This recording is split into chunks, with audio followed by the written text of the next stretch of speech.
syaratnya kan itu. Baiklah, kita mulai aja ya. Oke, Prof. Assalamualaikum warahmatullahi wabarakatuh.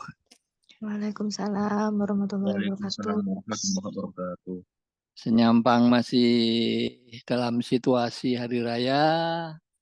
Saya secara pribadi mohon maaf atas segala kesalahan, kekhilafan, baik yang disengaja ataupun yang tidak sengaja.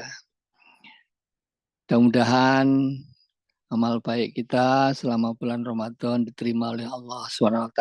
Amin. Ya Rabbil Alamin. Kembali. Judulnya materi ini perbandingan hukum kontrak. Nah, untuk mengetahui bagaimana hasilnya perbandingan nanti, maka langkah awal kita harus tahu dulu hukum kontrak yang kita miliki. Bagaimana hukum kontrak yang kita miliki itu? Nah, ternyata hukum kontrak yang kita miliki itu ada dalam Burgerlijk-Wetboek atau BW yang biasa diterjemahkan dalam kehidupan sehari-hari dengan istilah Kitab Undang-Undang Hukum Perdata.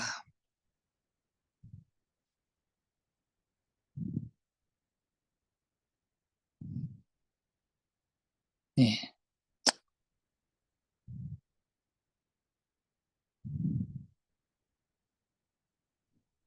Oh.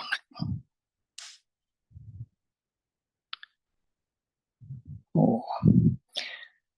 Jadi hukum kontrak yang kita miliki itu aturannya ada di dalam Burgerlijk-Wetboek atau disingkat dengan istilah BW. Yang kemudian dalam pembicaraan sehari-hari digunakan istilah KUH Perdata. Saya tidak menggunakan istilah KUH Perdata, saya menggunakan istilah BW. Sebab istilah Kitab Undang-Undang Hukum Perdata itu kan terjemahan, dan terjemahan itu tidak resmi. Nah, permasalahannya begini. Melihat judulnya Burgerlijk-Wetboek, berarti paketmu nikah kita datang, Mbak, ya Allah. Mau baru makan kemarin.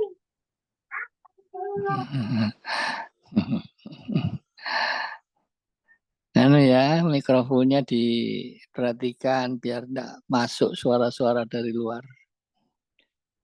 Nah, hukum kontrak yang kita miliki itu aturannya ada di dalam BW. Nah, BW itu lihat namanya aja Burgerlijk-Wetboek, berarti itu berbahasa Belanda. Lalu kenapa BW berbahasa Belanda? Berarti ini punya orang Belanda. Orang Belanda pernah menjajah kita. Pahit sekali kita dijajah bangsa Belanda itu. Kejam sekali ceritanya. Tapi bangsa Belanda karena kepingin berkuasa terus, dia itu di negaranya memiliki BW. Lalu agar supaya ekonomi mereka bisa berjalan, BW yang berlaku di Belanda itu diterapkan juga di Hindia Belanda, di negara kita yang waktu itu dijajah berdasarkan asas konkordansi. Nah, dengan jalan begitu, bisnisnya orang Belanda di Hindia Belanda, di Indonesia waktu itu, di Nusantara bisa berjalan. Karena ada aturannya, yakni BW yang mereka punya dan berlaku di Belanda kemudian diberlakukan juga di Indonesia. Nah, saya katakan tadi Belanda itu kan menjajah kita. Yang sering kita dengar, wah, Belanda itu kejam sekali. menjajah kita. Tapi begitu Belanda bisa kita usir dari Nusantara dengan berdarah-darah, akhirnya mereka mengakui, secara alot mengakui kemerdekaan bangsa Indonesia. Hanya pertanyaannya, kenapa waktu kita ini merdeka, kok mau-maunya BW tinggalan Belanda itu dipergunakan? Kenapa kita tidak memakai hukum asli kita sendiri? Hukum asli bangsa Indonesia, kan kita punya juga. Kenapa kita tidak memakai itu? Yakni berupa hukum adat. Itu kan hukum asli bangsa Indonesia. Hidup di lingkungan masyarakat Indonesia. Nah, kesulitannya, kalau misalnya waktu itu kita menerapkan hukum adat kita, menurut Nugroho, hukum adat kita di Indonesia itu kan ada 19 macam. Nah, terus mana yang diberlakukan secara nasional? Di Minangkabau ada hukumnya sendiri, hukum adatnya sendiri. Di Aceh ada hukum adatnya sendiri. Di Jawa Barat ada hukum adatnya sendiri. Di Jawa Timur ada hukum adatnya sendiri. Lalu hukum adat yang mana yang akan diberlakukan secara nasional? Seluruh bangsa Indonesia pakai hukum adat itu sulit itu. Kalau misalnya yang dipakai hukum adat Jawa, orang Sunda juga tidak mau. Orang Minangkabau juga tidak mau. Itulah kenapa kita tidak menggunakan hukum adat kita, karena ya bermacam-macam itu tadi. Hukum adat kita itu jangan dikira hanya satu macam, enggak. Ada 19 daerah hukum adat. Oleh sebab itulah dalam keadaan darurat, apa yang ditinggalkan Belanda berdasarkan pasal 2 aturan peralihan Undang-Undang Dasar 1945, maka hukum yang ditinggalkan Belanda masih tetap berlaku sepanjang belum dibuatkan gantinya. Jadi kita perlu tahu, apa sih dasar berlakunya BW itu? Itu buatan Belanda, dibuat 185 tahun yang lalu, usianya sudah tua. Kok bangsa Indonesia yang sudah merdeka dulu, kok mau-maunya memakai BW buatan Belanda yang sudah usang itu? Ya, itu merupakan jalan pintas yang harus segera diambil keputusan. Udahlah, apa yang ditinggalkan Belanda kita pakai dulu sampai dengan kita bisa membuat sendiri. Itu ceritanya. Apa dasarnya? Dasar utamanya yakni, ini penting nih, mengapa BW buatan Belanda itu sampai dengan sekarang masih berlaku di Indonesia? Apa dasarnya? Apa argumentasinya? Nah, argumentasinya yang pertama tadi berdasarkan pasal 2 Peraturan Peralihan UUD 1945. Itu satu. Apa yang ditinggalkan Belanda berdasarkan pasal 2 Aturan Peralihan UUD 1945 diberlakukan. Tapi kan BW yang diberlakukan itu kan berbahasa Belanda. Kalau berlaku berbahasa Belanda, kita semua itu kan sebagian besar tidak ngerti bahasa Belanda. Kan jadi repot. Gimana ini? Memang dasar normatifnya itu pasal 2 aturan peralihan UUD 45. Tapi kalau itu yang diberlakukan berbahasa Belanda, masyarakat Indonesia tidak bisa berbahasa Belanda sebagian besar. Lalu diapain itu? Nah, maka dari itu ditempuh cara supaya bangsa Indonesia ngerti, memahami BW yang berbahasa Belanda tadi, lalu diterjemahkan ke dalam bahasa Indonesia. Nah, waktu itu ahli-ahli hukum Indonesia yang berpendidikan Mr. Inderrechten, tamatan Belanda, ngerti mereka. Bahasa Belanda ngerti, fasih sekali, lalu diterjemahkan ke dalam bahasa Indonesia. Berarti dasar hukum berlakunya BW, yang pertama tadi pasal 2 peraturan peralihan UUD 45, yang kedua adalah berdasarkan budaya hukum. Itu alasan kedua. Berdasarkan budaya hukum, BW yang berbahasa Belanda itu diterjemahkan ke dalam bahasa Indonesia, dan itulah yang diberlakukan, itulah yang dipahami, itulah yang bisa dilaksanakan. Karena sudah berbahasa Indonesia, meskipun tidak resmi. Itu dasar yang kedua. Walaupun sudah diterjemahkan ke dalam bahasa Indonesia, ini mau diapakan ini? Karena itu namanya law and book, hukum di dalam buku. Lah kita ini kan butuh bagaimana hukum itu dipergunakan di dalam praktek. Terjemahnya ada, tapi bagaimana menggunakannya? Nah, dasar hukum yang ketiga, kenapa BW itu berlaku di Indonesia adalah dikarenakan adanya hukum jurisprudensi. Hukum jurisprudensi.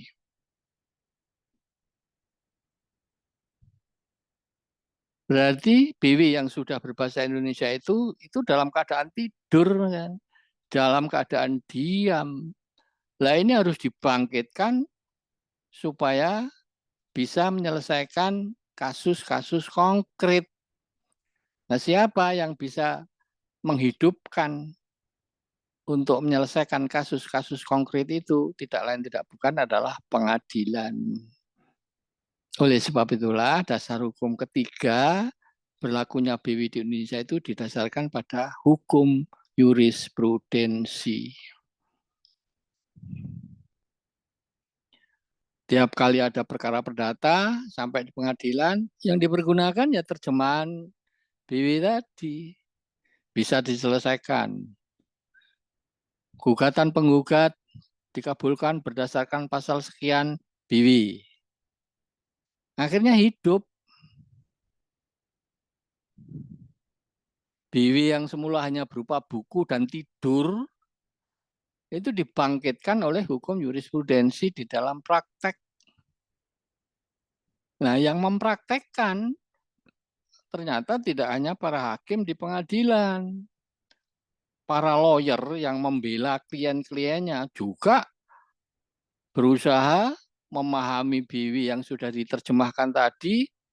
Kalau menggugat, dia menunjukkan dasar hukumnya, pasal-pasal di dalam BW. Jadi yang menghidupkan itu tidak sekedar hakim di pengadilan. Lawyer pun juga begitu. Pengacara-pengacara mereka berlomba-lomba ingin memahami pasal-pasal di dalam BW untuk membela kliennya. Karena kasus perdata ini ya satu-satunya kan BW yang dipakai sebagai pedoman itu. Itu dasar hukum yang ketiga. Dasar hukum yang keempat. Nah, tadi yang mempergunakan dalam praktek tidak hanya hakim, tapi juga para pengacara, tapi juga para notaris. Karena di dalam BW itu menegaskan harus ada pejabat umum untuk keperluan-keperluan keperdataan di Indonesia. Nah, itu harus ada pejabat umumnya berupa notaris. Notaris pun akhirnya juga berlomba-lomba mempelajari BW. Kalau nanti datang klien untuk membuatkan akte otentik, akte notarial, maka notarisnya selalu berpedoman pada BW. Kliennya mau membuat perjanjian jual beli mengenai kapal, maka notarisnya membuat akta otentik, merujuk dan mempedomani aturan-aturan dasar mengenai perjanjian jual beli di dalam BW. Ada aturannya. Jadi disinilah BW yang meskipun sudah diterjemahkan tapi dalam keadaan tidur itu dibangkitkan oleh hakim, oleh pengacara, oleh notaris. Jadi makin berkembang BW tinggalan Belanda yang usianya sudah 185 tahun itu berkembang. Itu dasar hukum yang ketiga. Dasar hukum yang keempat. Ketika BW yang sudah diterjemahkan masih dalam keadaan tidur, dihidupkan dalam kehidupan sehari-hari oleh hakim, pengacara, notaris, kadang-kadang banyak pasal-pasal itu yang tidak jelas. Walaupun sudah diterjemahkan, ternyata kalimatnya, apa maknanya, apa artinya, seringkali tidak jelas. Nah, karena tidak jelas, akhirnya para ahli hukum kita mulai menggali makna pasal-pasal yang tidak jelas itu. Nah, digali, dipahami betul, memahami bahwa pasal-pasal di dalam BW itu ternyata satu dengan yang lain saling berhubungan. Jadi kalau ada pasal yang tidak jelas, wah ini penjelasannya harus dicari pada pasal-pasal yang lainnya. Nah, dari situlah akhirnya para ahli hukum itu yang begitu tekun mempelajari pasal-pasal di dalam BW melahirkan banyak tulisan-tulisan ilmiah. Mereka membuat buku-buku tentang hukum perdata dengan analisa-analisa yang tajam. Nah, disinilah akhirnya BW itu lebih berkembang lagi. Para ahli hukum ternyata menggali BW dari pasal-pasal yang tidak jelas dan itu hanya cocok untuk bangsa Belanda. Lalu bagaimana? Cocok enggak untuk bangsa Indonesia? Itu yang mengupas, yang mendalami itu para ahli hukum. Yang biasanya mereka mengajarkan hukum perdata di kampus-kampus. Mereka akhirnya melahirkan buku-buku yang membahas hukum perdata lebih dalam lagi. Apa dasar filosofinya? Lalu apa manfaatnya? Bagaimana cara menerapkan dalam kehidupan konkret? Berarti dasar hukum yang keempat BW itu dihidupkan oleh hukum doktrin. Kalau tadi sudah dihidupkan oleh hukum jurisprudensi, sekarang lebih dikembangkan lagi oleh hukum doktrin. Ya, ini berupa tulisan-tulisan para sarjana-sarjana itu tadi.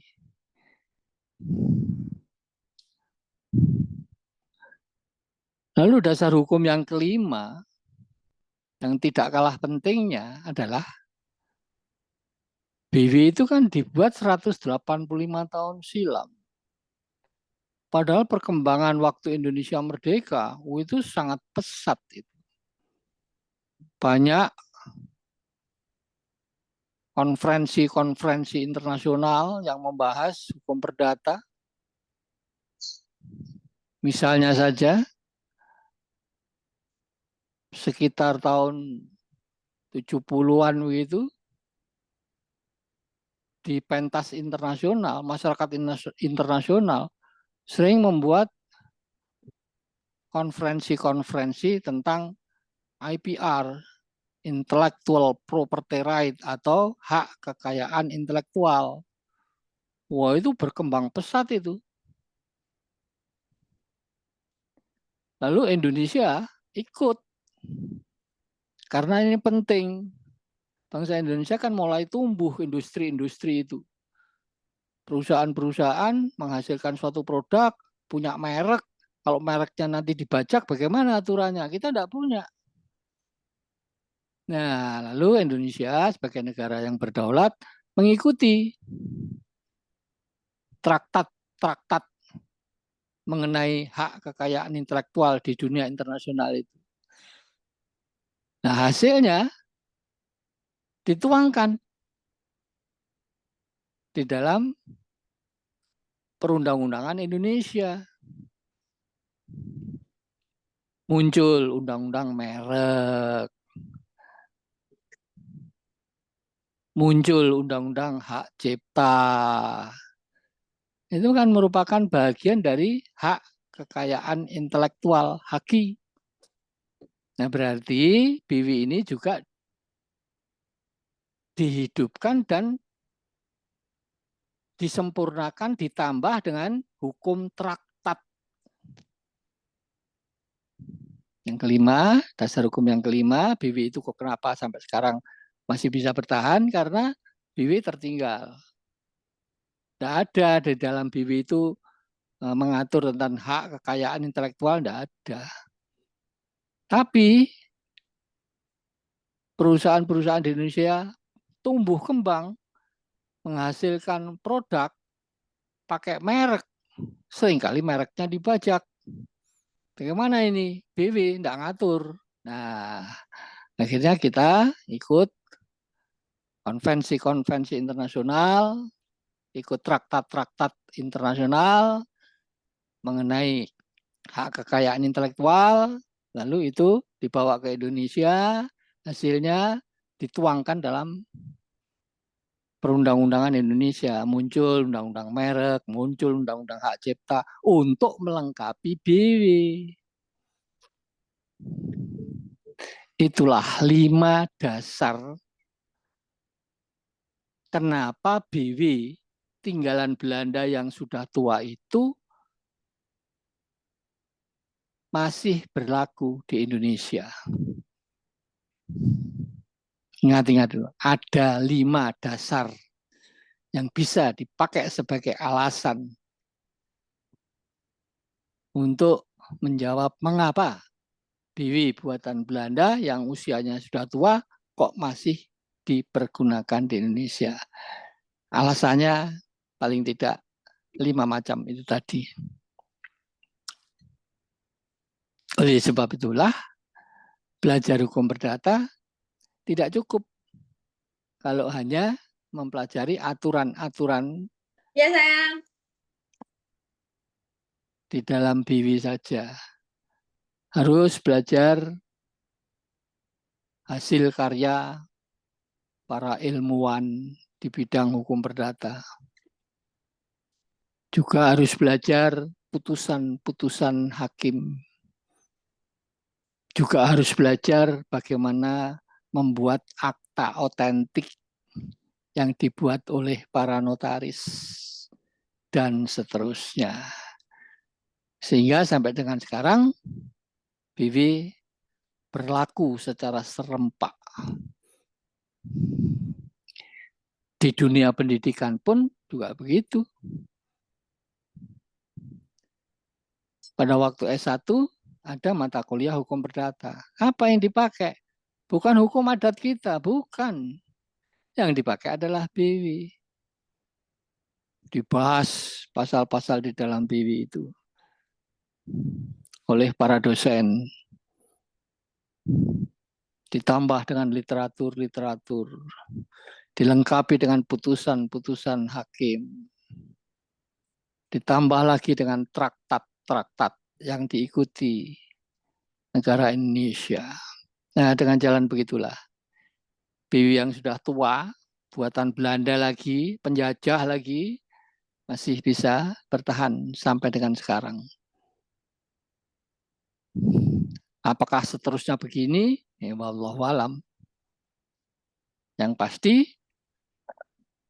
saudara, nanti jadi pengacara, menghadapi kasus perdata, ya BW dipakai sebagai pedoman itu. Pasti itu. Saudara jadi notaris, juga begitu. Bagaimana caranya membuat akta otentik tentang perjanjian jual beli misalnya? Ya, berpedoman pada BW.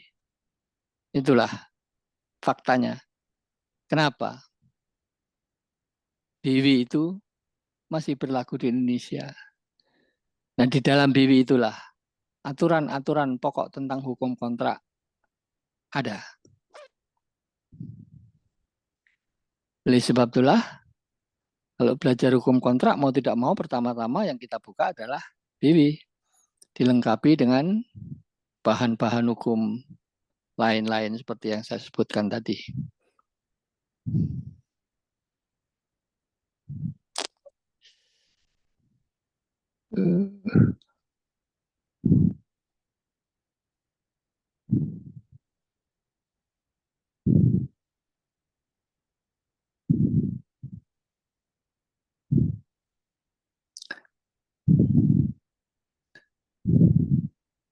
Nah, seperti yang sudah saya sampaikan tempo hari, BW itu terhimpun di dalam suatu kitab undang-undang. Dan itulah yang dinamakan kodifikasi. Jadi BW itu merupakan salah satu wujud kodifikasi yang ditinggalkan oleh Belanda. Dan itu berlaku sampai dengan sekarang. Berarti kodifikasi itu merupakan tiang utama sistem hukum di Indonesia. BW, KUHP, KUHD itu merupakan tiang-tiang penyangga utama sistem hukum di Indonesia. Jadi kita pertama-tama mengandalkan pada kodifikasi. Berbeda dengan Inggris, itu tidak punya kodifikasi. Sistem hukumnya mengandalkan putusan hakim. Nah, dari sini saudara sudah bisa membandingkan bahwa Indonesia mengandalkan kodifikasi. Itulah pertanda bahwa Indonesia itu mengikuti civil law system, mengikuti sistem hukum Eropa kontinental. Karena tiang utama sistem hukumnya mengandalkan pada kodifikasi. Ini berbeda dengan common law. Kalau common law, Amerika, Inggris, Malaysia, Singapura, itu mengandalkan putusan hakim. Mereka tidak punya kodifikasi. Nah, ini mulai kan kita bisa membandingkan.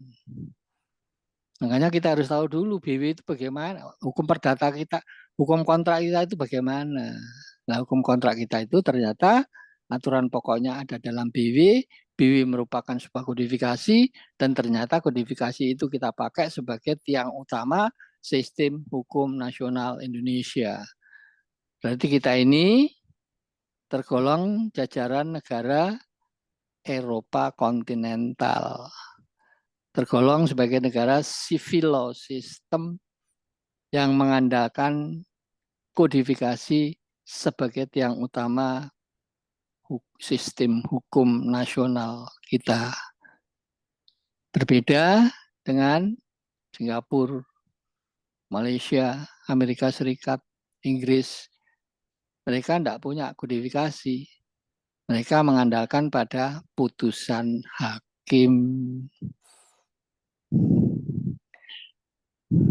Nah, dari selangkah demi selangkah kan kita akhirnya ngerti perbandingannya itu.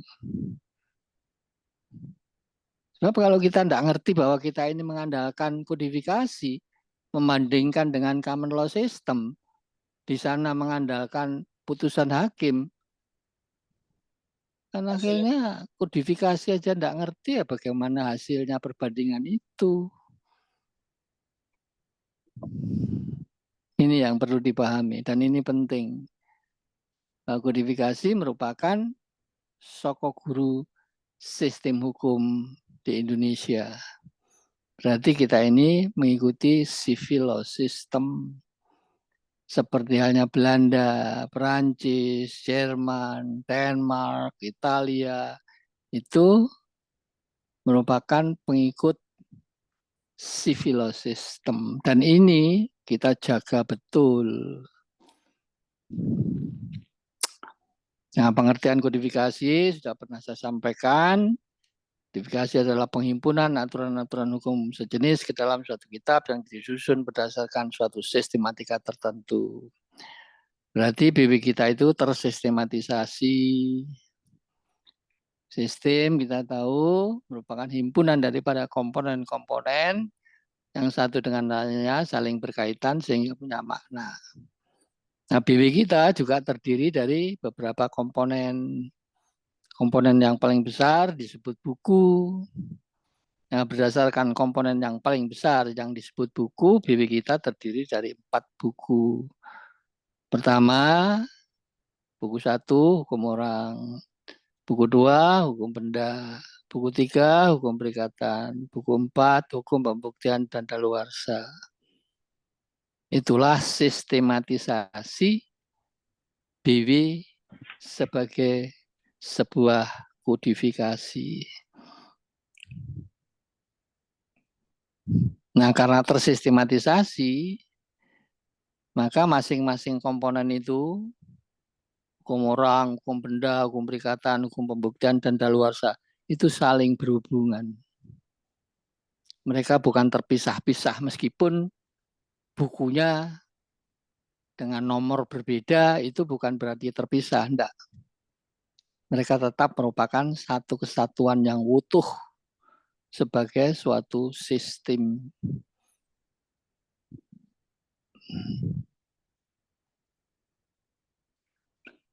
Sudah pernah saya sampaikan beberapa waktu yang lalu, sistematisasi itu logikanya BW dicipta untuk orang, bukan untuk binatang.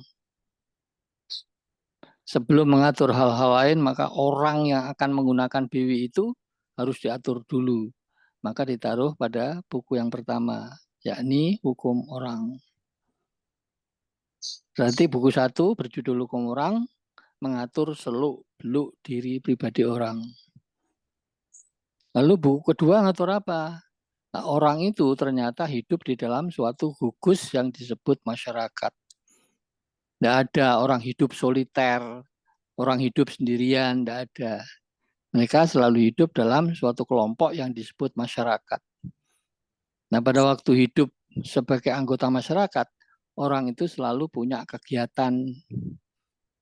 Kegiatan-kegiatan itu tidak lain tidak bukan untuk meningkatkan kebahagiaan, kesejahteraan hidupnya. Nah, setiap kegiatan memerlukan benda. Kegiatan apapun pasti memerlukan benda. Mau belajar menulis, butuh benda berupa buku dan pensil.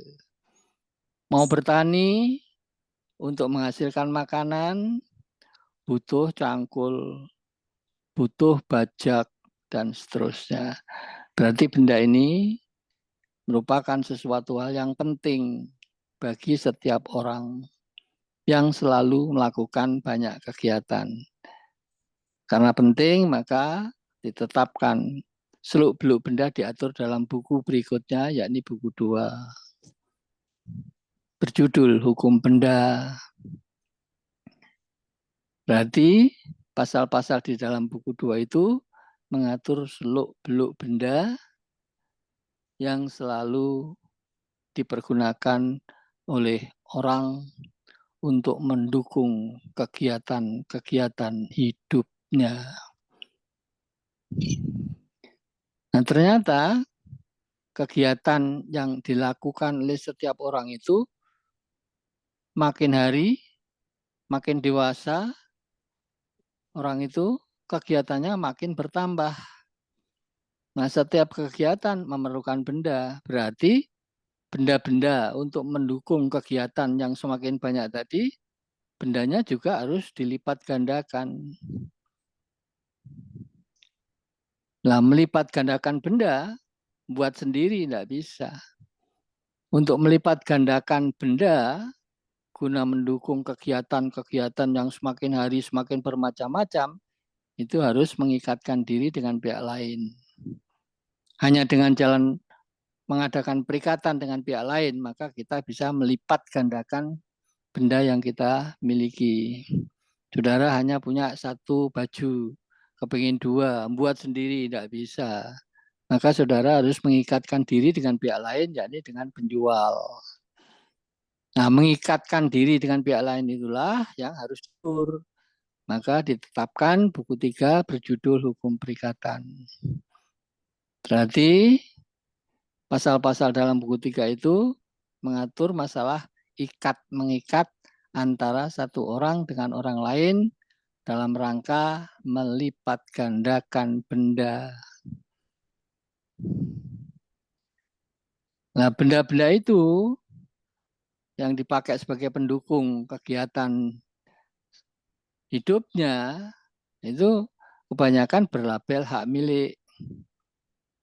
Baju yang saudara pakai itu kan hak milik saudara. Laptop yang saudara pakai itu hak milik saudara. Rumah yang saudara tinggali itu hak milik saudara. Nah, kadang-kadang hak milik kita itu berbenturan dengan haknya orang lain. Nah, kalau terjadi perbenturan hak-hak tersebut harus diselesaikan menurut hukum. Maka muncullah buku 4 Hukum Pembuktian dan Daluarsa. Itulah bukti bahwa masing-masing buku di dalam BW itu saling berhubungan. Walaupun dipisah buku 1, buku 2, buku 3, buku 4 itu bukan berarti mereka itu terpisah terkotak-kotak. Enggak. Mereka itu tetap merupakan satu kesatuan yang saling berhubungan secara sistematis.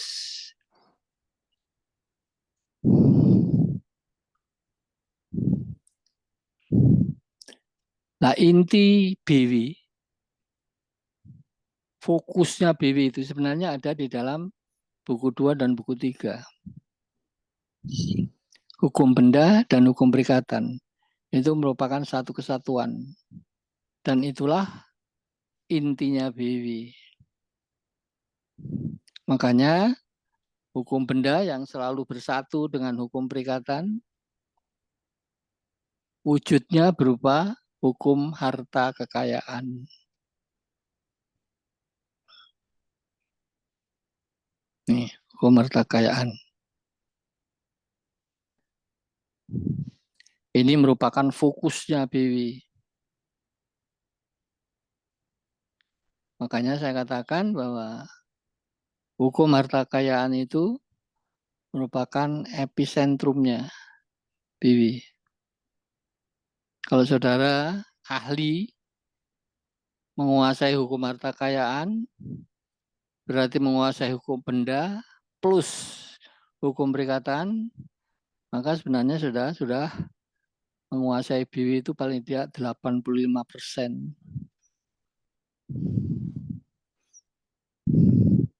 Sekali lagi, BW merupakan salah satu wujud kodifikasi. Kodifikasi merupakan tiang penyangga utama sistem hukum di Indonesia. Nih. Berarti kita ini tergolong sebagai negara pengikut civil law system. Nih.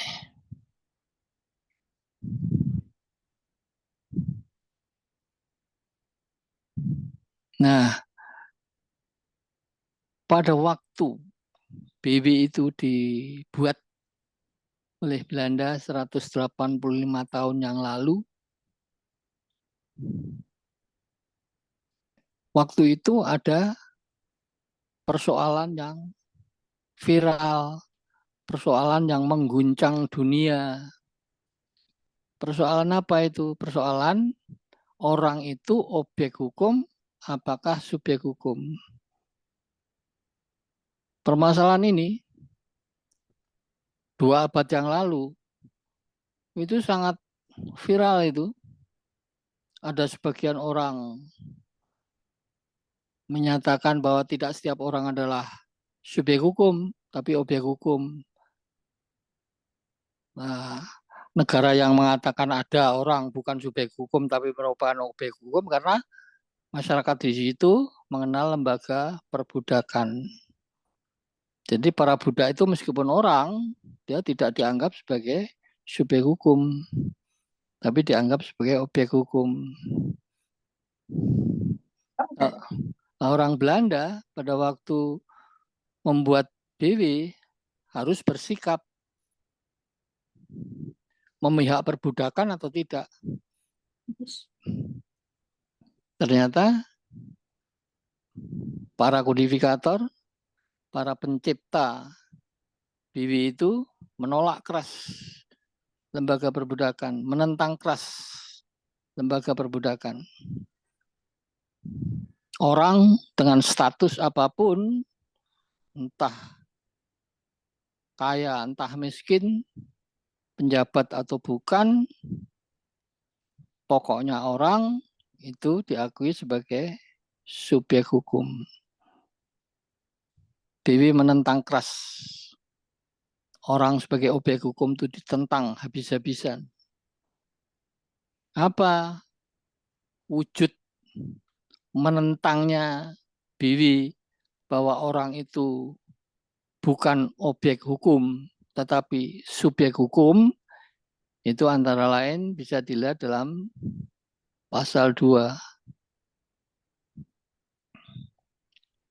Pasal 2 BW di sana menegaskan seseorang yang masih ada dalam kandungan seorang wanita dianggap telah lahir manakala kepentingannya menuntut.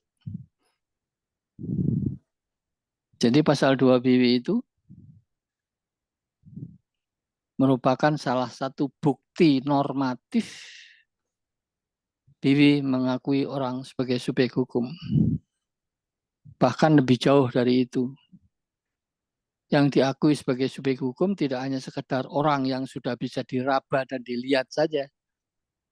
Orang yang masih ada dalam kandungan seorang wanita pun, kalau kepentingannya menuntut, dianggap sudah ada dan diakui sebagai subjek hukum.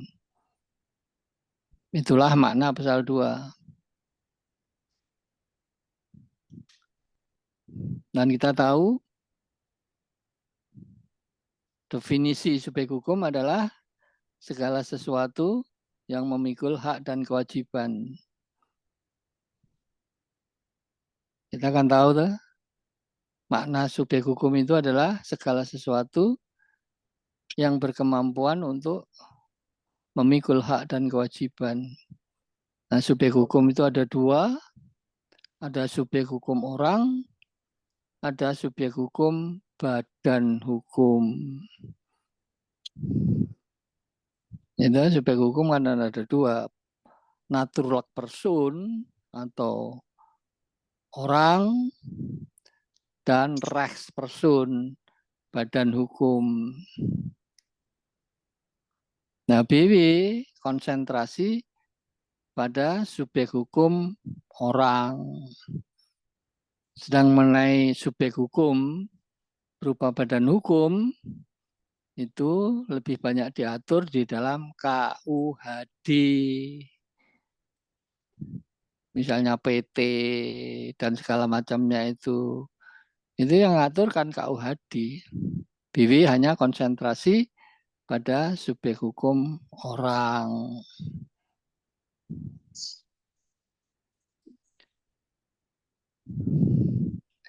Nah, subjek hukum orang ini di dalam BW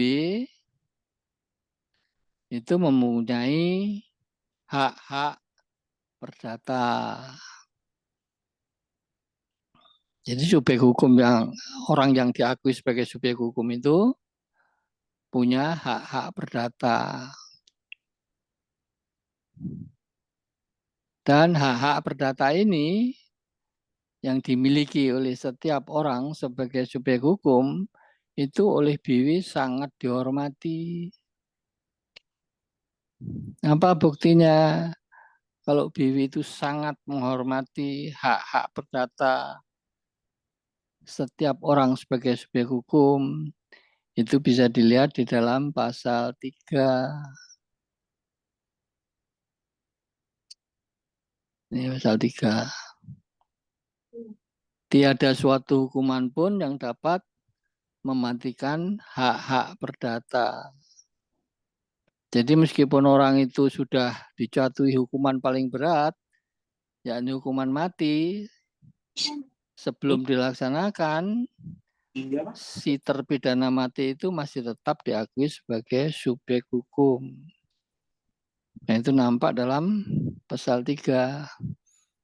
Tiada suatu hukuman pun yang dapat mematikan hak perdata.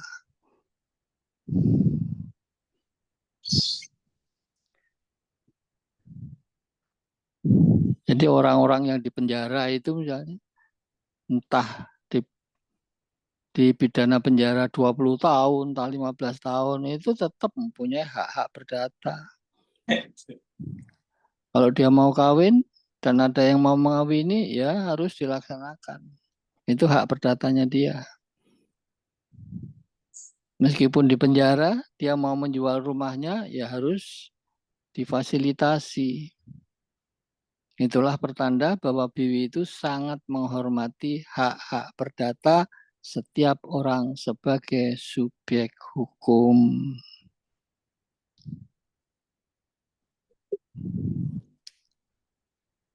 Bahkan BW itu tidak hanya menghormati hak-hak perdata warganya sendiri. Enggak. Kalau ada orang asing berada dan tinggal di Indonesia, hak-hak perdatanya juga dihargai, dihormati, dan diberi fasilitas. Maka orang-orang asing itu kalau ada di Indonesia, misalnya mau makan, ya boleh. Silahkan beli di restoran-restoran itu. Itu kan hak perdatanya dia. Misalnya dia kepingin punya apartemen, ya silahkan beli untuk tinggal di Indonesia. Membeli unit-unit apartemen itu silahkan boleh. Itu hak perdatanya dia. Sehingga masalah makan, tempat tinggal, itu tetap dihargai. Itu hak perdatanya dia. Kalau dia mau mengawini gadis Indonesia, ya kalau gadisnya mau kawin dengan orang asing itu ya harus dilayani.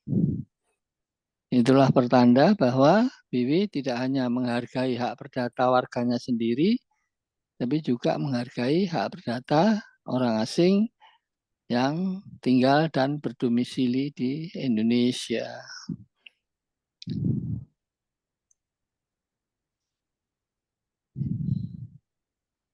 Bisa memahami?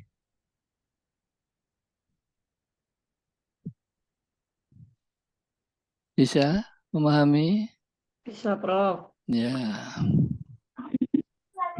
Ya bisa, Prof. ya. Nah, hak-hak perdata itu yang paling banyak dilakukan oleh setiap orang sebagai subjek hukum dalam kehidupan sehari-harinya berupa perbuatan hukum membuat perjanjian. Jadi orang sebagai subjek hukum dia mempunyai hak-hak perdata. Hak-hak perdata itu diwujudkan dengan melakukan perbuatan-perbuatan hukum. Nah, ternyata perbuatan hukum dalam kehidupan sehari-hari yang paling banyak dilakukan adalah membuat perjanjian. Nih. Tidak ada perbuatan hukum lain yang mampu menandingi perbuatan hukum berupa membuat perjanjian. Tidak ada. Udahlah, perbuatan hukum apa saja. Tidak ada yang bisa menandingi perbuatan hukum membuat perjanjian. Dalam satu hari kita membuat perjanjian bisa 3, 5 kali, bisa 10 kali. Dalam satu hari saja. Jadi perbuatan hukum yang paling banyak kita lakukan adalah membuat perjanjian. Dalam satu hari bisa 3, 5 kali, 3 kali, 5 kali, 10 kali, itu bisa. Tidak ada perbuatan hukum lain yang bisa menandingi itu, tidak ada. Nah, inilah memberikan pertanda bahwa perjanjian itu milik setiap orang. Karena itu selalu kita lakukan dalam kehidupan sehari-hari secara konkret, membuat perjanjian, membuat perjanjian, membuat perjanjian. Ya, karena itulah milik kita. Perjanjian itu menjadi milik kita. Nah, karena menjadi milik, makanya kita lakukan, kita praktekkan, kita gunakan dalam kehidupan sehari-hari. Paling banyak itu. Membuat perjanjian itu merupakan perbuatan hukum yang paling dominan. Tidak ada perbuatan hukum lain yang mampu menandingi itu, tidak ada. Kalau misalnya saudara bisa menebak, apa yang bisa menandingi coba? Perbuatan hukum apa? Tidak ada. Perbuatan hukum membuat perjanjian merupakan perbuatan hukum yang paling dominan bagi setiap orang sebagai subjek hukum. Nah, itu sudah diketahui oleh para kodifikator 185 tahun silam. Bahwa perjanjian itu sangat dominan di dalam kehidupan setiap orang sebagai subjek hukum. Sehingga diakui oleh para kodifikator 185 tahun silam bahwa perjanjian itu adalah milik setiap orang. Karena miliknya, maka dia akan mempergunakan miliknya itu setiap hari. Tidak hanya sekali menggunakannya, bisa berkali-kali. Dan itu fakta yang tidak bisa diingkari. Itu fakta yang tidak bisa dibantah. Dan itu sudah diketahui oleh para kodifikator 185 tahun yang silam. Apa buktinya? Kalau para kodifikator sudah mengakui bahwa perjanjian itu milik setiap orang, itu antara lain bisa dilihat di dalam pasal 1329. Nih. Pada dasarnya semua orang adalah cakap untuk membuat perjanjian. Kecuali undang-undang menentukan lain. Ini merupakan suatu bukti bahwa para kodifikator itu mengakui perjanjian itu milik setiap orang. Pada dasar. Waduh, kerupuk apa kok masuk di sini ya?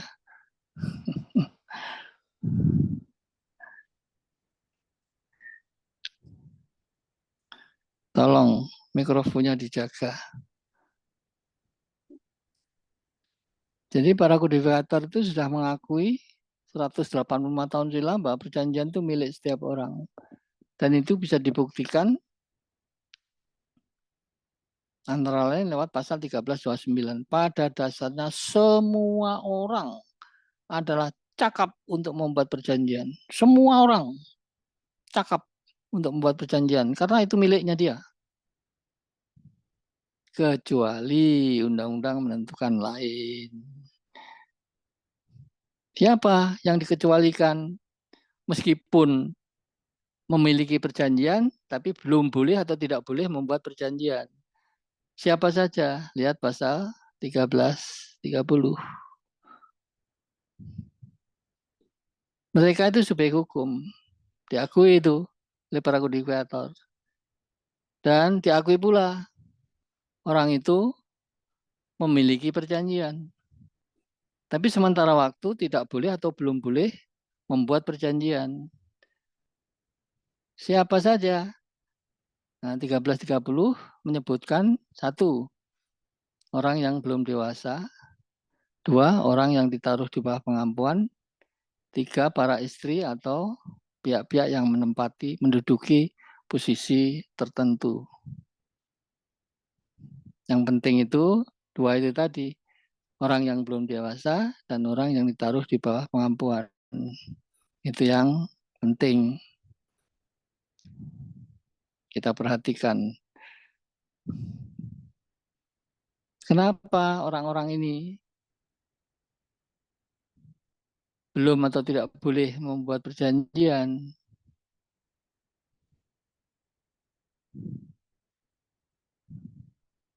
Sebab kita tahu membuat perjanjian itu sebenarnya dalam rangka untuk berbisnis.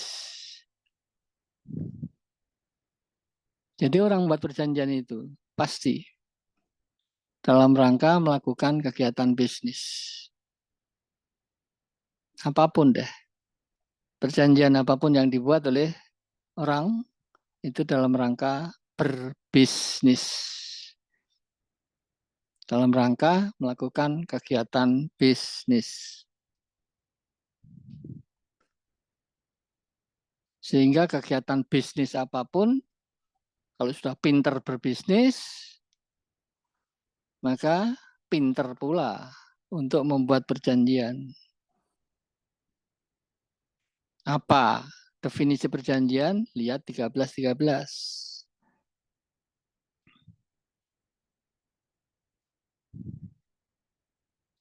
Jadi orang berkepentingan membuat perjanjian itu untuk membingkai kegiatan bisnisnya.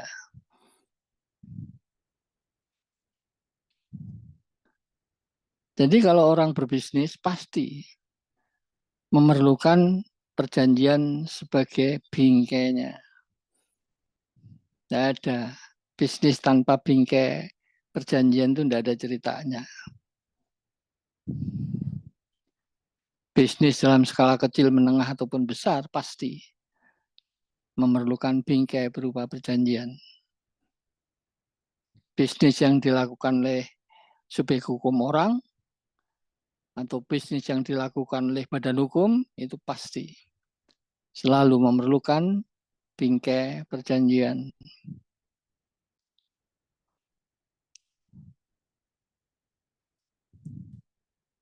Nah, karena orang itu selalu berbisnis, orang berbisnis itu selalu berhitung untung apa rugi.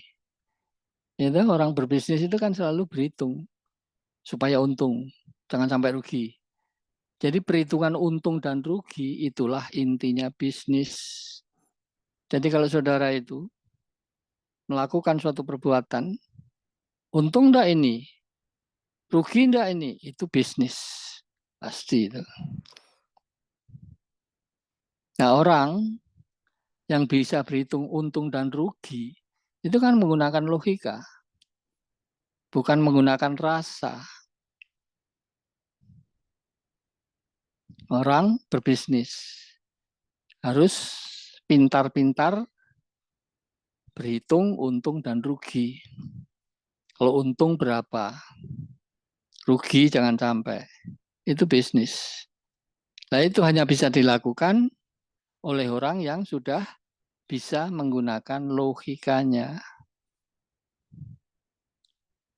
Kalau olah logikanya sudah tajam, olah logikanya sudah pinter, berarti dia bisa berbisnis, barulah dia diberi kesempatan untuk membuat perjanjian. Makanya syarat untuk membuat perjanjian 1320 itu para pihak sudah dewasa. Jadi orang yang bisa menggunakan logikanya, berhitung untung dan rugi, itu kan hanya orang dewasa. Dan orang sehat. Nah, orang dewasa semacam ini karena sudah pintar menggunakan logikanya, sudah pintar berbisnis, maka dia harus diberi kesempatan untuk membuat perjanjian. Sebab bisnisnya yang sudah diperhitungkan dapat untung itu harus dibingkai dengan bisnis, harus dibingkai dengan perjanjian. Nah, membuat perjanjian itu harus sah. Syarat sahnya perjanjian 1320. Para pihak sepakat. Yang kedua cakap, 3 objek tertentu, 4 kausa yang diperbolehkan.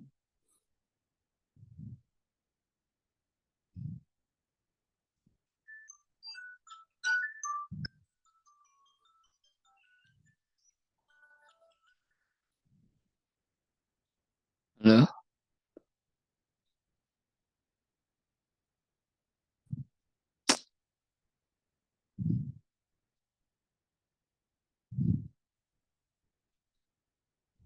Saya pikir dari saudara.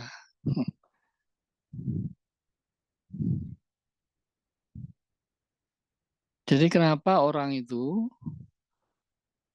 sebagai subjek hukum selalu membuat perjanjian karena dia harus selalu berbisnis. Nah, bisnis itu intinya pintar menggunakan logika untuk berhitung untung dan rugi.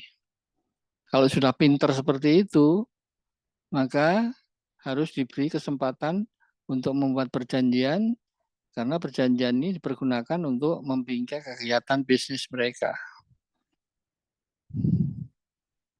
Lalu kapan orang itu dewasa? Kapan orang itu bisa menggunakan logikanya sehingga bisa berhitung untung dan rugi? Kapan? Kalau dia sudah dewasa. Kapan orang itu dewasa?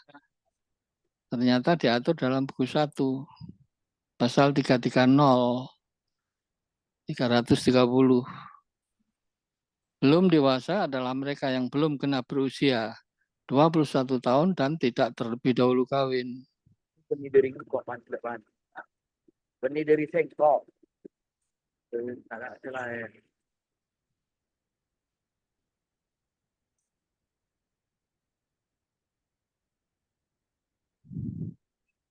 Jadi menurut pasal 330, 330, BW dewasa itu 21 tahun.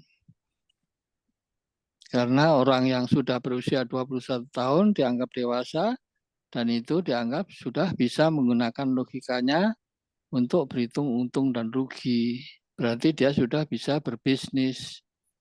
Karena sudah bisa berbisnis, maka harus diberi kesempatan untuk bisa membuat perjanjian. Ditambah Pak di Sampang Pak, ada tamu dari Spanyol Pak.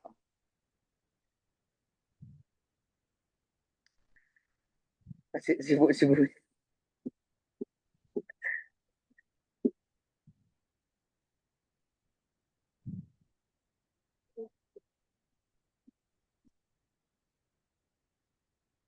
Halo Mas. Halo. Halo. Ya, halo, apa? Kok bisa gitu.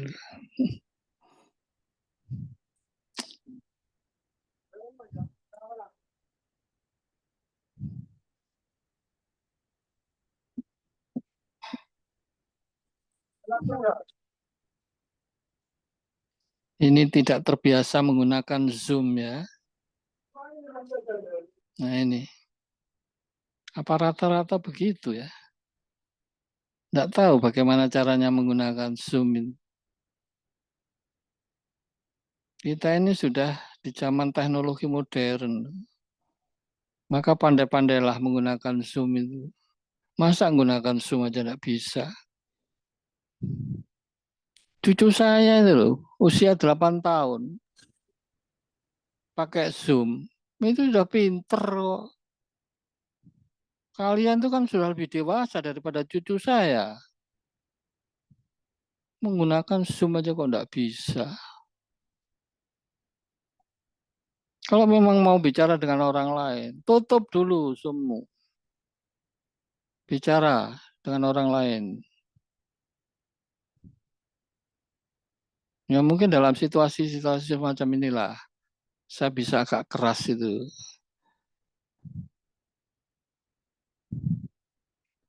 Mari kita ini saling menghormati. Ini teknologi Zoom. Kalau saudara sudah memasuki teknologi modern, ya mestinya tahu sopan santun caranya menggunakan Zoom. Cucu saya yang 8 tahun aja tahu caranya.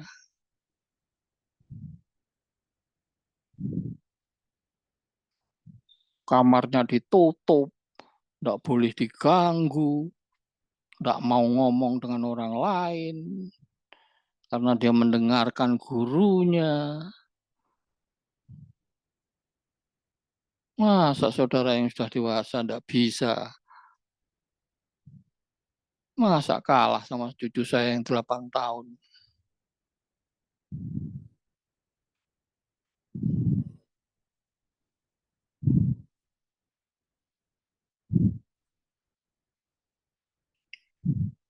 Saya ini menggunakan Zoom sehari bisa 3-4 kali.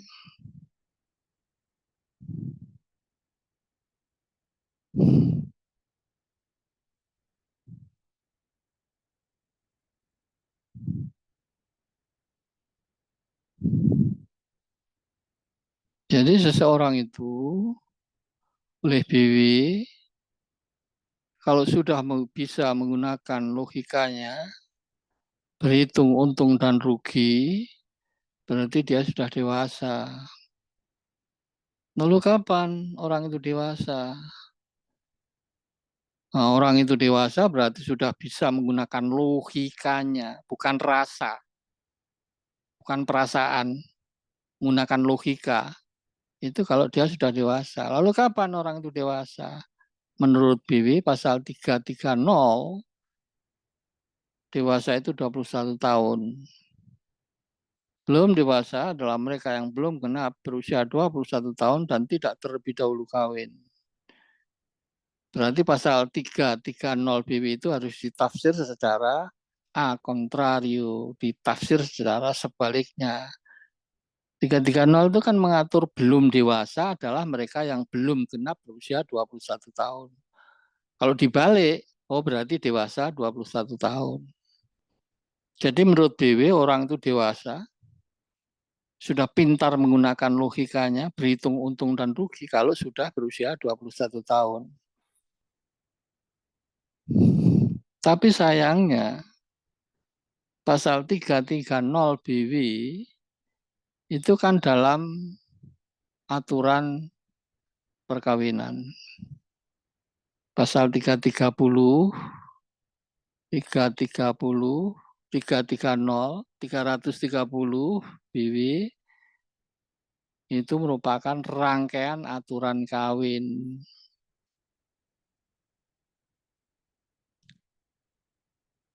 Padahal aturan kawin di dalam BW buku 1 ini sudah tidak berlaku karena digantikan oleh Undang-Undang Perkawinan Indonesia. Nah, dengan berlakunya Undang-Undang Perkawinan Indonesia, batas usia dewasa itu berubah, tidak 21, tapi 18. Jadi menurut Undang-Undang Perkawinan Indonesia, orang yang sudah bisa menggunakan logikanya berarti dia dewasa, itu kalau sudah berusia 18 tahun.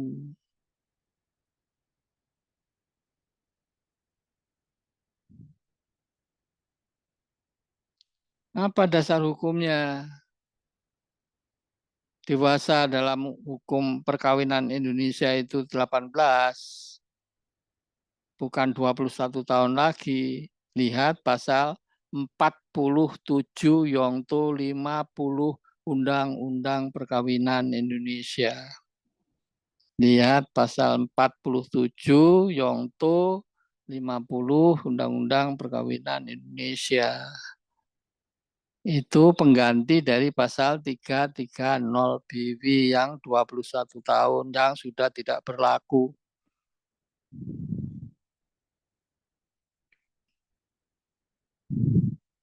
Baik pria, baik wanita, ukuran dewasanya adalah 18 tahun. Dianggap sudah pintar menggunakan logikanya, bisa berhitung untung dan rugi. Karena sudah bisa berhitung untung dan rugi, berarti dia pintar berbisnis, maka dia diberi kesempatan untuk membuat perjanjian.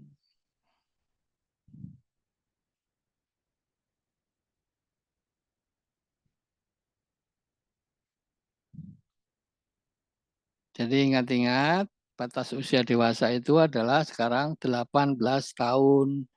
Dasar hukumnya pasal 47 Yongto 50 Undang-Undang Perkawinan Indonesia. Seseorang yang belum genap berusia 18 tahun dan tidak terlebih dahulu kawin, diletakkan dalam kekuasaan orang tua atau wali, sehingga orang tua atau wali itulah yang akan melakukan perbuatan-perbuatan hukum baik di dalam ataupun di luar pengadilan. Itulah inti pasal 47 Yongto 50.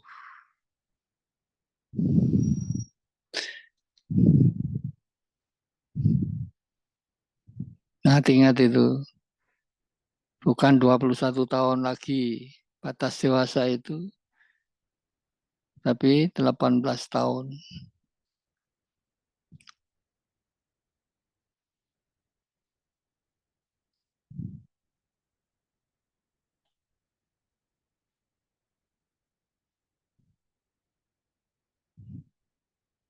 Nah, ini merupakan perkembangan baru karena dunia pendidikan sudah mulai merata.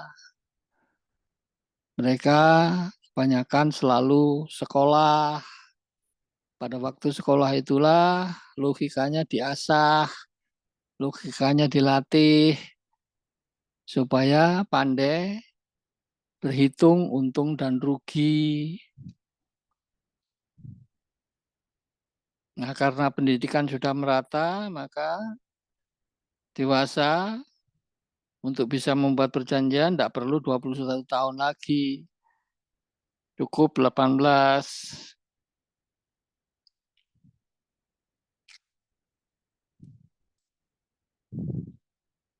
Jadi kalau saudara menerima klien untuk dibantu berperkara di pengadilan, saudara kan minta kuasa dari dia. Nah, klien itu ketika memberikan kuasa kepada saudara untuk mewakili di pengadilan, saudara harus tanya, berapa usianya? Dan itu bisa dibuktikan lewat KTP. Kalau sudah 18 tahun berarti sudah dewasa. Untuk membuat surat kuasa, memberikan kuasa kepada saudara untuk membela perkaranya di pengadilan, itu sudah boleh.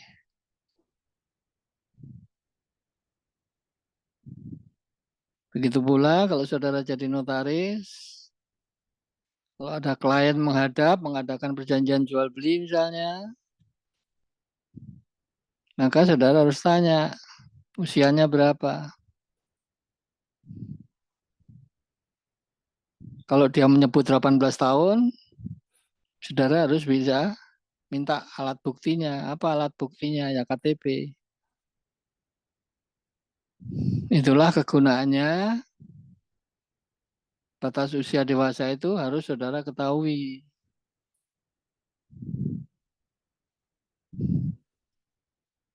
Juga dasar hukumnya. Batas usia dewasa itu dasar hukumnya apa? Ya tadi 47 yang itu 50 Undang-Undang Perkawinan.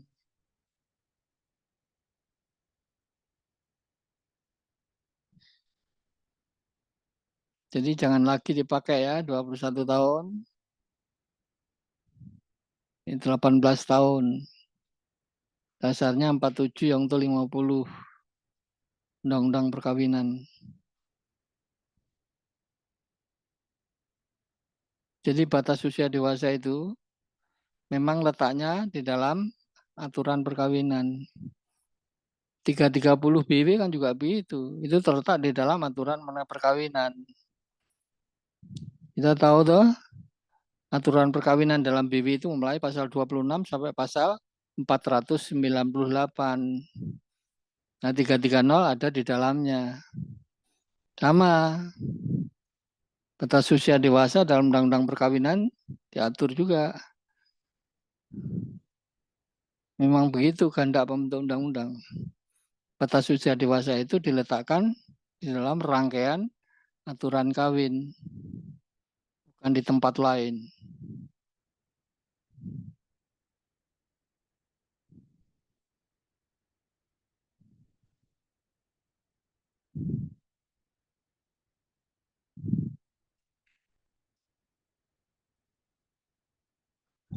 Nah, batas usia dewasa itu tidak sama dengan batas usia minimum untuk kawin, itu tidak sama. Kalau kita melihat aturan, kalau kita melihat Undang-Undang Perkawinan Indonesia yang asli, batas usia dewasa pasal 47 yang ke-50. Batas usia minimum untuk kawin dalam pasal 27.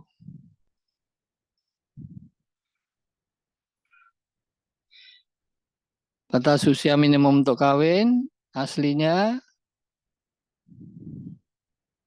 wanita 16, pria 19. Lalu diubah dan Undang-Undang Perkawinan nomor 16 tahun 2019. Batas usia minimum untuk kawin pria dan wanita sama, sekarang 19 tahun.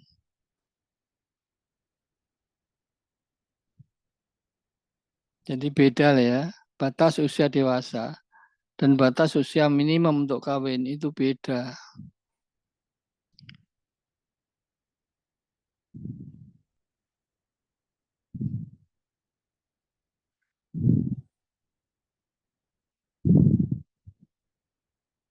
Kalau batas usia dewasa itu urusannya dengan bisnis. Kalau batas usia minimum untuk kawin urusannya dengan kawin yang lebih mengandalkan rasa, yakni cinta.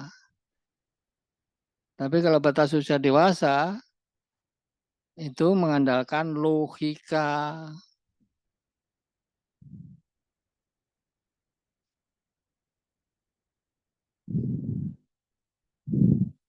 Karena bisa berhitung untung dan rugi itu bukan didasarkan pada perasaan, bukan. Didasarkan pada logika. Tapi kalau cinta itu didasarkan pada rasa, bukan pada logika.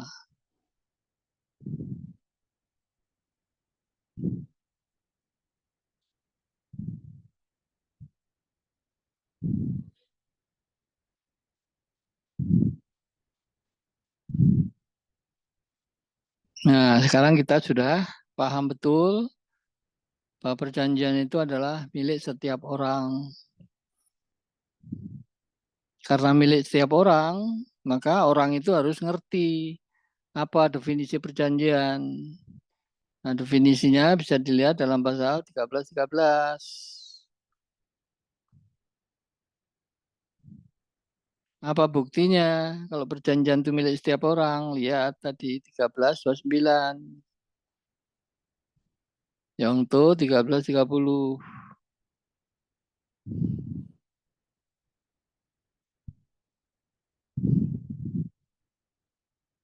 Nah, jadi membuat perjanjian itu merupakan perbuatan hukum yang paling dominan. Nih.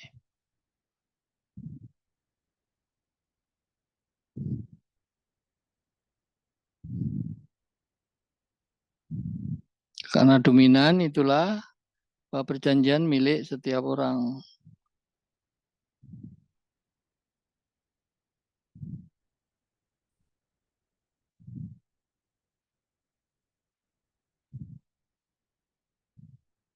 Nah, perjanjian tadi fungsinya adalah untuk membingkai bisnis.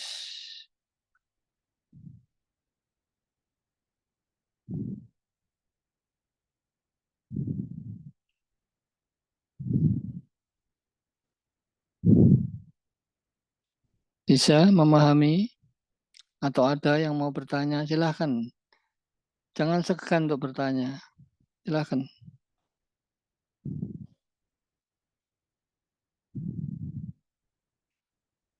Mumpung kita bisa berdialog walaupun lewat Zoom. Silakan tanya kalau mau tanya. Mana yang belum dipahami? Jangan sungkan, jangan segan untuk bertanya itu. Justru saya senang kalau ada yang bertanya, tapi yaitu tanyalah bahan yang sedang kita bahas. Jangan tanya di luarnya itu.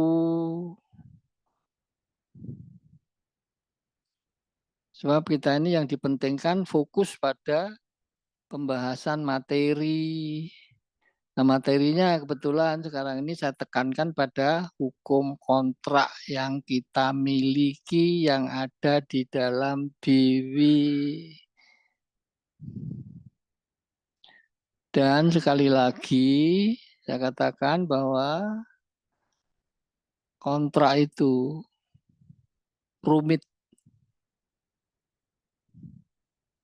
rumit sekali. Coba bayangkan. Dari pembicaraan yang belum lama itu, sudah berapa pasal yang muncul yang menyangkut masalah perjanjian atau kontrak itu.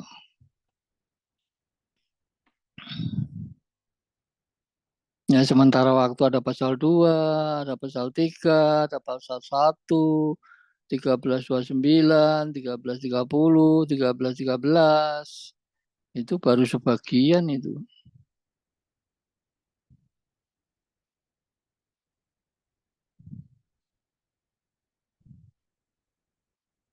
Ada yang ini tanyakan, silakan tanya, tidak apa-apa, tanya aja. Tapi yaitu, tanyalah materi yang sedang kita bahas. Jangan seperti yang lalu, tanya mengenai HGB, ya di luar konteks itu.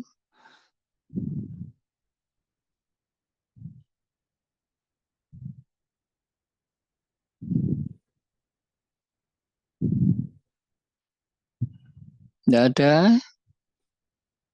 Ya, saya lanjutkan kalau tidak ada. Kalau tidak ada yang bertanya itu saya anggap saudara paham loh ya. Nah, tadi sudah saya uraikan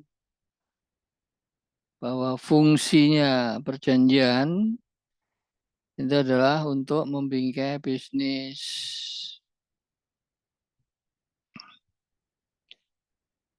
Bisnis ini sebenarnya yang menjadi perilaku kita itu ada hubungannya dengan adagium ubi societas ibi ius,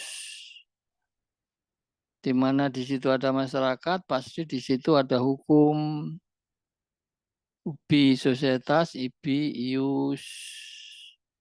Di mana di situ ada masyarakat, di situ pasti ada hukum. Nah, bagi orang perdata, kata ius ini ternyata terkonsentrasi pada masalah perjanjian.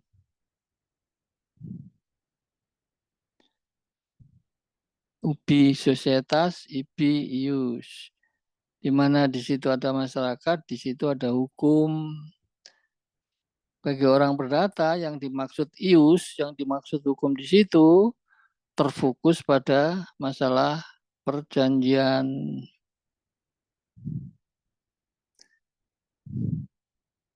Nah, ini tadi seperti yang saya katakan,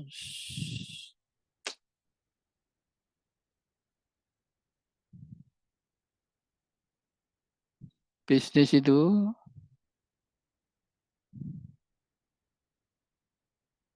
merupakan perhitungan untung dan rugi. Kenapa kita selalu berhitung untung dan rugi? Karena kita ini bersosok sebagai homo economicus. Segala tingkah pola kita dalam kehidupan sehari-hari selalu dilandaskan pada perhitungan untung dan rugi. Kalau saya berbuat begitu, untung enggak? Kalau kita berbuat begini, rugi enggak? Itulah sosoknya orang sebagai homo economicus. Selalu berhitung untung dan rugi.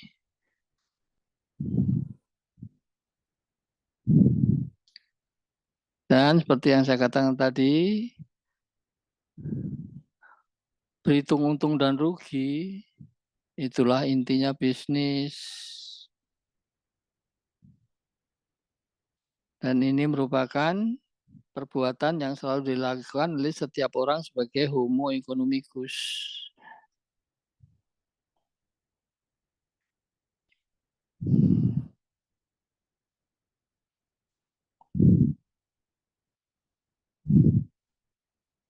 Nah,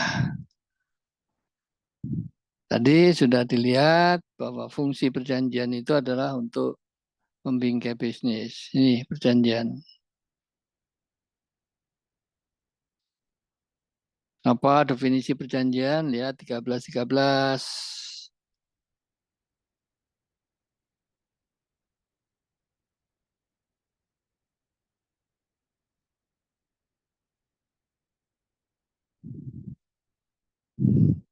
Tadi sudah berkali-kali saya singgung bahwa perjanjian itu selalu dipakai sebagai bingkainya bisnis. Nah, dalam perbincangan materi ini saya sering menggunakan istilah perjanjian, istilah kontrak. Ini ternyata perjanjian dan kontrak itu sama. Nah, istilah perjanjian itu sama dengan kontrak. Jadi saudara bisa menggunakan istilah perjanjian boleh. Menggunakan istilah kontrak boleh. Hukum kontrak boleh. Hukum perjanjian boleh. Karena perjanjian itu sama dengan kontrak nih. Ingat-ingat sama. Nah, perjanjian itu sama dengan kontrak. Makanya jangan dipakai dua-duanya secara bersamaan. Perjanjian kontrak yang dibuat oleh para pihak itu keliru. Perjanjian yang dibuat untuk menghadapi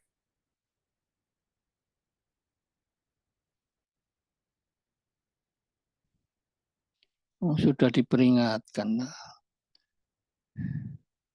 Ini Zoom. Bersopan santunlah pada waktu menggunakan Zoom.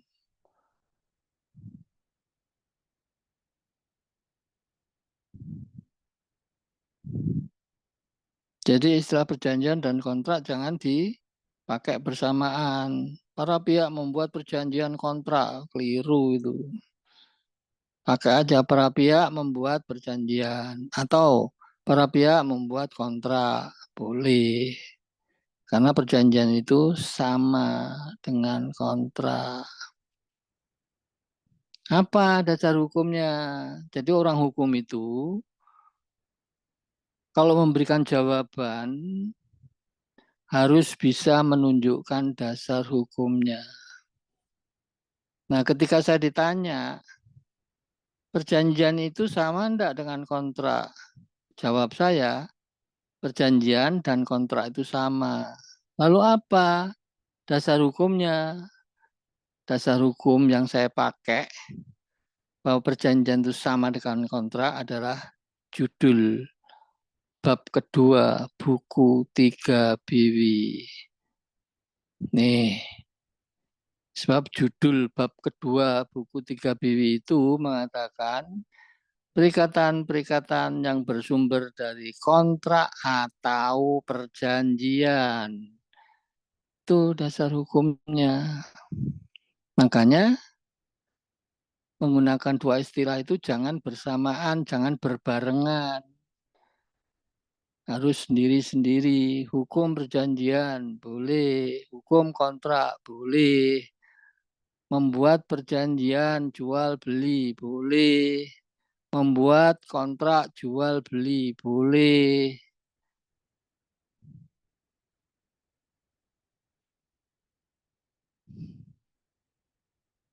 Nah ya, diingat-ingat perjanjian itu sama dengan kontrak.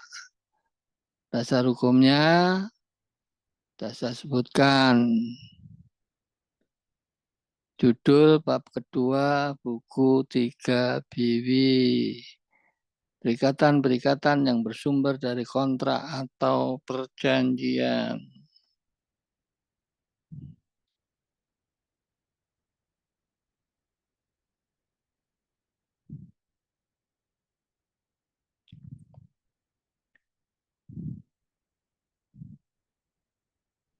Tapi kalau perjanjian ini sama dengan kontrak, perjanjian atau kontrak itu tidak sama dengan perikatan. Beda.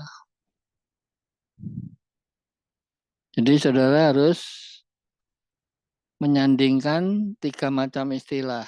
Perjanjian, kontrak, perikatan. Perjanjian sama dengan kontrak. Dasarnya judul bab kedua buku 3 BW. Perjanjian tidak sama dengan perikatan. Kontrak tidak sama dengan perikatan. Tidak sama. Nah, perjanjian tidak sama dengan perikatan. Kontrak tidak sama dengan perikatan. Apa dasar hukumnya? Kalau perjanjian itu tidak sama dengan perikatan. Kalau kontrak tidak sama dengan perikatan. Apa dasar hukumnya? Dasar hukumnya pasal 12.33 Biwi. Sebab dalam pasal 12.33 Biwi mengatur tentang sumber perikatan nih. 12.33 Biwi itu mengatur sumber perikatan. Nah, perikatan ternyata menurut pasal 1233 bisa bersumber dari perjanjian, tapi perikatan juga bisa bersumber dari undang-undang. Nah, dari pasal 1233 itulah maka perjanjian ini tidak sama dengan perikatan, tidak sama. Dasarnya ya ini 1233. Karena berdasarkan pasal 1233, perjanjian itu merupakan salah satu sumber perikatan. Jadi perjanjian itu sumber perikatan.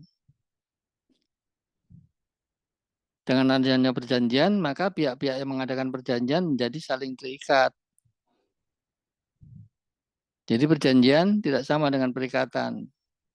Apa dasar hukumnya? 1. Dasar hukumnya adalah pasal 1233 BW.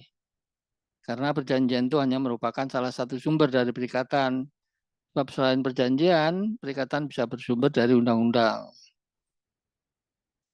Dasar hukum yang kedua, perjanjian ada definisinya, pasal 13. Tapi perikatan tidak ada definisinya. Itu dua alasan untuk memberi argumen bahwa perjanjian itu tidak sama dengan perikatan. Nih. Perikatan dan perjanjian itu tidak sama. Apa dasar hukumnya? Dasar hukumnya pertama pasal 1233 BW. Perjanjian hanya merupakan salah satu sumber dari perikatan. Sebab selain perjanjian, perikatan bisa bersumber dari undang-undang. Alasan kedua, perjanjian ada definisinya. 13. Perikatan tidak ada definisinya. Itu dua macam alasan. Mengapa perjanjian itu tidak sama dengan perikatan? Perjanjian sama dengan kontrak. Jadi sekarang saudara punya 3 macam istilah yang harus dicermati, yang harus dipahami. Perjanjian, kontrak, perikatan. Perjanjian dan kontrak sama. Dasar hukumnya, judul bab kedua buku 3 BW. Perjanjian atau kontrak tidak sama dengan perikatan. Apa alasannya? Apa argumentasinya? 1. Perjanjian pasal 1233 BW. Perjanjian hanya merupakan salah satu sumber dari perikatan. Alasan yang kedua, perjanjian ada definisinya, 13. Perikatan tidak ada definisinya.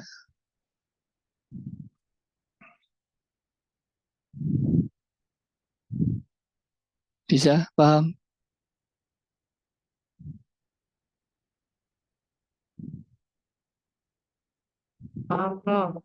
Ya. Soalnya di sini ini yang perlu dipahami menurut BW kita, menurut hukum kontrak kita, kontrak itu sama dengan perjanjian. Kontrak itu sama dengan perjanjian. Nah, kalau di common law system, mereka hanya mengenal istilah kontrak. Perjanjian tidak ada. Beda. Kontrak bagi mereka itu tidak sama dengan perjanjian.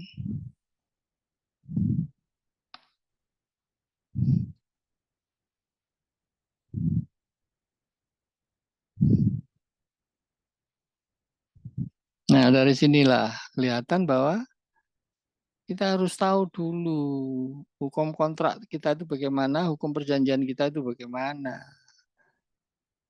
Nah, dari cerita ini tadi, saudara sudah mulai paham bagian-bagian awal. Perjanjian sama dengan kontrak. Dasar hukumnya, judul bab kedua buku 3. Perjanjian atau kontrak tidak sama dengan perikatan. Apa dasarnya? 1, 1233 BW. Kedua, perjanjian ada definisinya. 13. Perikatan tidak ada definisinya.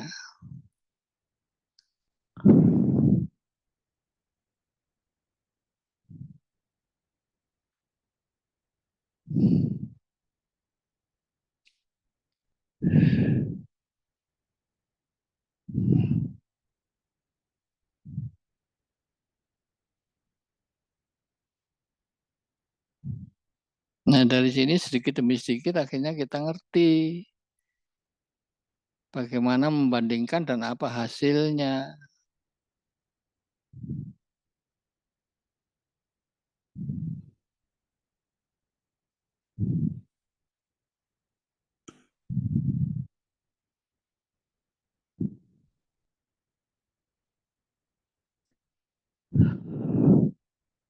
Ada yang mau tanya?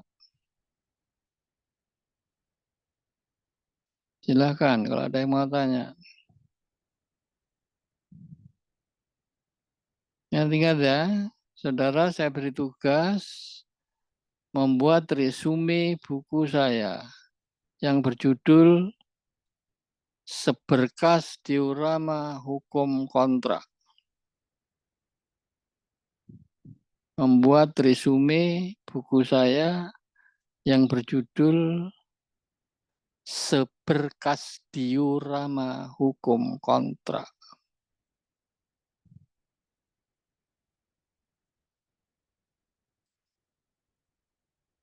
Resume itu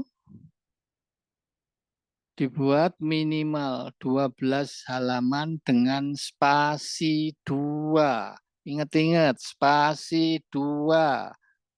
Bukan 1, bukan 1,5. Biar saudara terbiasa nanti kalau membuat tesis. Tulisan ilmiah itu selalu 2 spasi. Bukan 1, bukan 1,5, tapi 2 spasi. Dan saudara membuat resume buku saya 2 spasi. Minimal 12 halaman. Lebih dari itu enggak apa-apa, tapi jangan kurang. Dalam bentuk hard copy.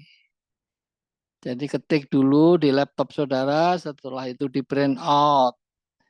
Cukup dijepret saja, kasih nama dan name. Saya beri jangka waktu sampai 15 Mei. Cukup panjang.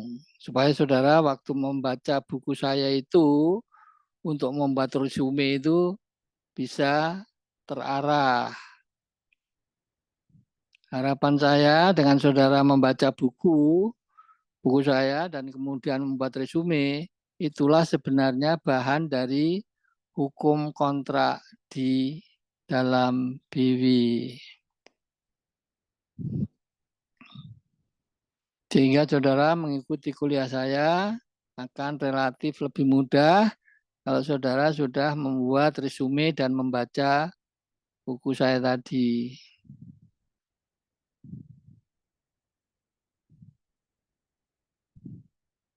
Ingat-ingat ya, saya tidak membuat soal pada waktu ujian. Tugas saudara membuat resume itu, itulah yang saya beri nilai. Jadi siapa yang tidak membuat, ya tidak saya nilai. Begitu pula siapa yang main copy paste, saya drop semua. Kalau sampai ada yang copy paste, saya drop semua dan tidak saya beri nilai.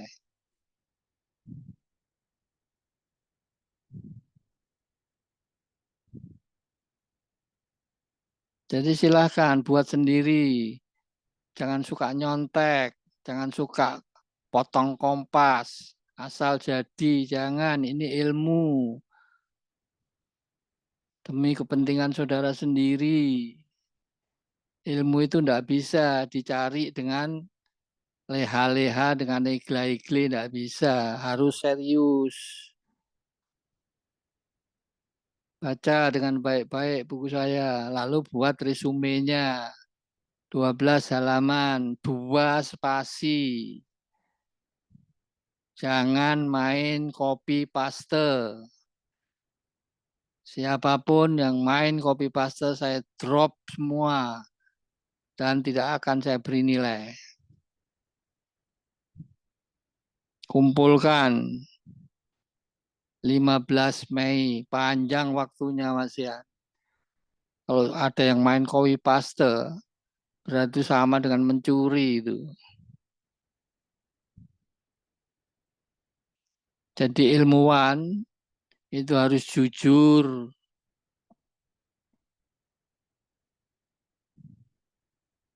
Saudara tahu di bidang ilmu yang tidak jujur itu, wah, dicaci maki banyak orang. Ilmuwan itu punya kedudukan, punya integritas yang tinggi, menjunjung kejujuran.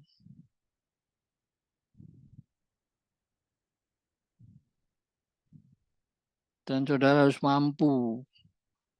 Kan saudara S2. S1 dulu kan sudah pernah membuat skripsi. Dan sekarang juga begitu. Hanya membuat resume. Hanya 12 halaman, 2 spasi. Kan tidak berat itu.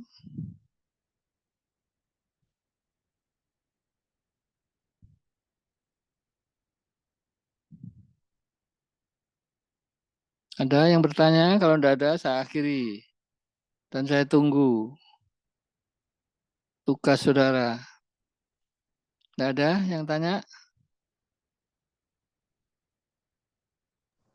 Fontnya Nggak nggak ada ketentuan ya, Prof. Ya, Fontnya nggak ada ketentuan. nah itu tadi formnya 12 halaman minimal, 2 spasi, kertasnya ya yang standar sajalah. Pokoknya bisa saya baca. Nanti dijepret saja, ndak usah dikasih cover, ndak usah. Yang penting itu bisa saya baca. Formnya, kalau ndak keliru itu biasanya kalau membuat tesis, membuat skripsi, kan ada itu berapa itu. A4. Ya iya sudah A4. Saya ndak hafal kalau itu. A4. Minimal 12 halaman. Sekali lagi 2 spasi. Siap, Prof. Ya, Prof. Iya. Sehingga kita tidak boleh kemudian melakukan diskriminasi karena dia adalah etnis Cina. Ya udah, daripada berkepanjangan, saya akhiri dulu. Nanti kita ketemu di lain kesempatan. Wabillahi taufiq wal hidayah. Assalamualaikum warahmatullahi wabarakatuh. Waalaikumsalam warahmatullahi wabarakatuh. Terima kasih, Prof. Terima kasih, Sama-sama, Prof. sama-sama. Itu baik sekali melayani setiap pelanggannya. Bahkan saya merasakan sendiri bagaimana pelayanannya begitu baik, sangat mengangkat kerja kalimat. Kalau